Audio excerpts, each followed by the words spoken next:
This week's Parsha is, again, a double Parsha. Parashas Behar, Behar-Bechukosai. I have to come back to back.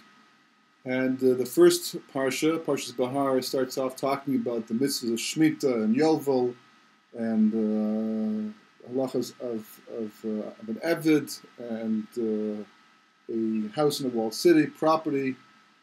And then later on in Parashas Bechukosai, it starts talking about the brachos and the klalos, the brachos for following the ways of HaKadosh Baruch Hu, the klalos for not following the ways of HaKadosh Baruch Hu, which history has seemed to have proven over and over again. But not to go into that part of the Parsha, this was Parsha we'll dwell on it right now, rather instead to extol the virtues of Eretz Yisrael, which is extremely important at this stage of history for a variety of reasons.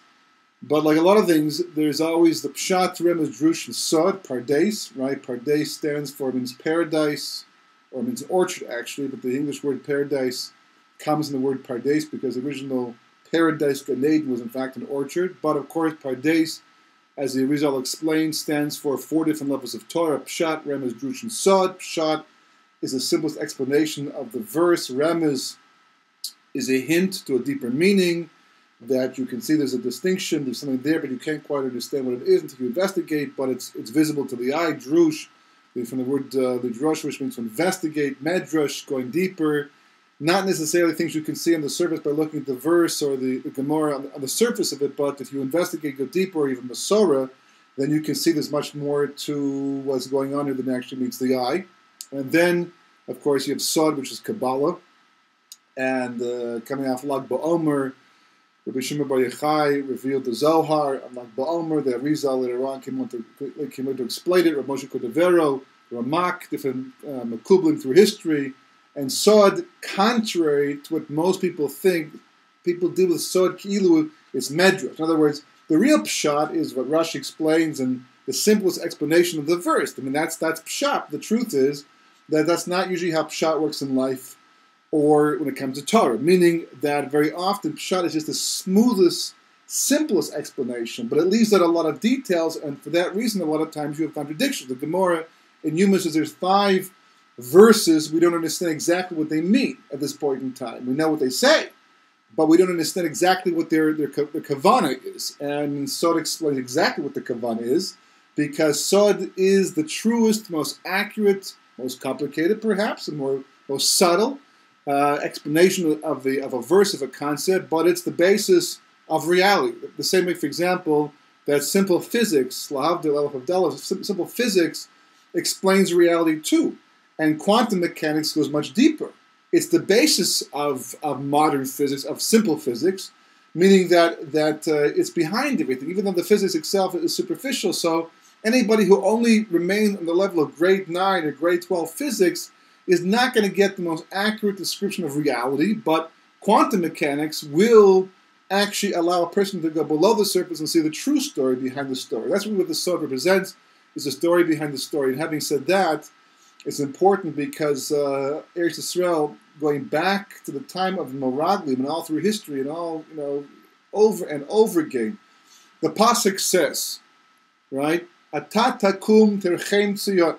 Kosh Baruch Hu, you get up and you will have mercy on Sion. A pasuk from Tehillim, Kuf Beis, pasuk Yodelad Tedvav. You will get up and show mercy. The time to favor her. The appointed time has come. The Gula, Sion, Israel, Eretz Yisrael. At the end of history, Sion is the name the Nevi'im used to describe Eretz Yisrael, the Jewish people. The time of Geula will need mercy. Why? Because the appointed time will have come. Historically, we'll be close to the Geula Shlema. We'll be there. But there's a condition. There's a Tanai.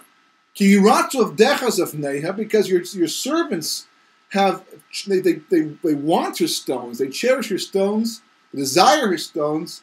There's a frayechenenu, and her dust they cherish. And the Gemara in Kesuvos, the last part of the daf in Kesuvos, and also Yerushalmi and Shvius and Kalayim talks about what the Tanoim, the time of the second Beis Hamikdash, the authors of the Mishnah, what they did, how they went under their way to both symbolically and physically and literally show how much they cherished Eretz Yisrael. And that was the last chet the Jewish people did in the Midbar. That was the 10th test that undid everything. The golden calf didn't undo everything. But the Maradlim, the spies, that was the biggest stumbling block of all. And according to most Meforshim, that is the Iker chet that we're trying to be mechaper for to fix up, going back all through history. So having said that, Pshat, Remez, Drush, and Sod, we need to look at the Sod. So this is a remarkable sefer that most people are probably unaware of because it was hidden for some time.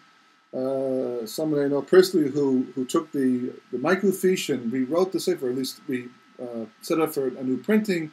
It's called Tuva Aretz and the Goodness of the Land, and it's written by Rav Nassim Shapiro. And there's a whole story, a Ganze Maisa, about how he came to these writings. But as he explains at the beginning, these are all the words of the Arizal that is bringing down to do with Eretz Yisrael. It's a sefer that was put together specifically to extol the virtues of Eretz Yisrael, but on a deeper level. The people understand what we're dealing with, what's the value, the importance of Eretz Yisrael in every generation. And that if people don't understand and appreciate how important the land is, not only is it a big mistake, but in the words of Rabbi Elazar Ram, it's marich the galus. It extends the exile. You have to be very careful. And the Arizal points out in Shar Gagulim that the generation before Mashiach comes will be the neshamas of those people who actually left Mitzrayim and rejected the land. And that implies tikkun, that we're coming back to the Mimtakin, that to rectify it. And the spies, the biggest mistake the spies made was that they thought they could learn Torah and live Torah and mitzvahs. They were rejecting Kodesh Baruch Hu. They certainly weren't rejecting Torah. That would be a huge mistake beyond any mistake, because the Kodesh Baruch Hu is right there. There was no need for proof of a Kodesh Baruch Hu, or the Torah is Mishamayim, Mehar Sinai, like it says in this week's Parsha. But they basically, they rejected Eretz Yisrael. And that was catastrophic, resulted in the 40 years in the Midbar, the desert, to try and rectify, and we never quite completely rectified it. But anyhow, this sefer deals with the more Kabbalistic understanding of the importance of Eretz Yisrael. So the first part we'll go with a little bit quickly because it's a little bit less relevant to the Parsha itself, but it's the build-up. So he says, Da ki neshamas Yisrael hadarim b'chutz la'aretz me'olam sandal. So you should know the neshamas, the souls of the Jewish people who live in the diaspora, come from the world of Asiya, a lower level in the Sfirot. Hu olam afanim, hu olam Asiya.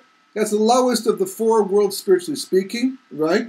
Yikru'u be Yaakov, and that's called Yaakov. That world, that level is called Yaakov. Okay.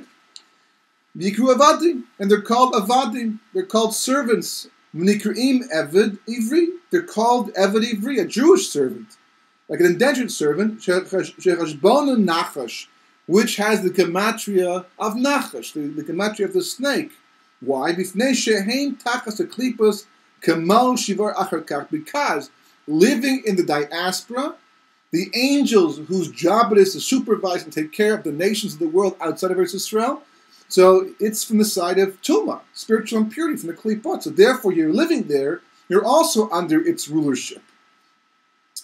Amnam hadarim ba'aretz nishmasa mi'olim matat. Right? But anybody who lives in Eretz Yisrael, so his neshama or her neshama will be from the level of matat, which is a higher level. It's the level of Yetzirah. We don't say the angel's full name because we don't like to invoke the angel's name. Vezel Eretz Tzvi. And that's why it's called Eretz Tzvi, which is the gematria of Chanuch, the gematria of Chanuch in the Chumash, right, the name Chanuch, right, who became the angel Matat after he died. The Medrash says he went up on a fiery horse, the Shemayim, long before Eliyahu went up on his chariot, and he became the angel Matat, the Sar HaPanim, the minister of the interior, up there, where it counts the most, right, where there's no shachar, things like that. And that's from the 10 spheres of Yetzirah, which is the level up from Messiah. You have to understand this graphically. Level 1, level 2, right? Floor 1, floor 2, basement, ground floor. Vikru b'nei Yisrael. And they're not called Yaakov, they're not called Eved or Eved Ivri, but rather they're called b'nei Yisrael, which is the real namesake of the Jewish people. Al Shem Eretz Yisrael, Saba, because it's the land of the grandfather Yisrael. In other words, Yaakov is the Shem of Yaakov in the diaspora, and Yisrael is the Shem, the name of Yaakov in Eretz Yisrael.